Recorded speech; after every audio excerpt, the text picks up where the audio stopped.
करते बातमी अमरावतीतून आहे। अमरावतीत देखील शिक्षक संघटनांनी शाळा बंदची हाक दिली आहे। जिल्हाधिकारी कार्यालयासमोर शिक्षकांचं आंदोलन आहे। टीईटी सक्ती निर्णयाविरोधात शिक्षण संघटनेकडून ही निदर्शनं करण्यात आली।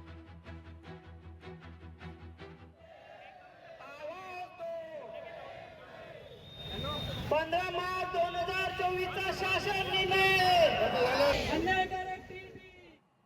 15 मार्च 2024 जो शासन निर्णय आहे संच मान्यतेच्या बाबत, त्यामध्ये विद्यार्थी संख्या असूनही शिक्षक अतिरिक्त होत आहे आणि त्यामुळे मराठी माध्यमाच्या शाळा ह्या बंद होत आहे। त्याचबरोबर 5 सप्टेंबर 2025 ला माननीय सर्वोच्च न्यायालयाने जो टीईटी संदर्भात निर्णय दिलेला आहे, जो शिक्षकाच्या एकदम विरोधात आहे, की जे शिक्षक आज 25-30 वर्षापासून अध्यापनाचं कार्य करत आहे, आत्मीयतेने करत आहे, त्यांना सुद्धा टीईटी परीक्षा ही लागू केलेली आहे।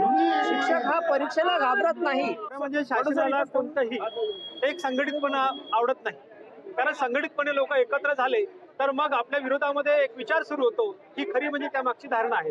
आणि त्यामुळे आचारसंहिता खरं ज्या ठिकाणी निवडणूक आहे त्याच ठिकाणी फक्त आचारसंहिता लागू होते, अशी निवडणूक आयोगाची संहिता आहे।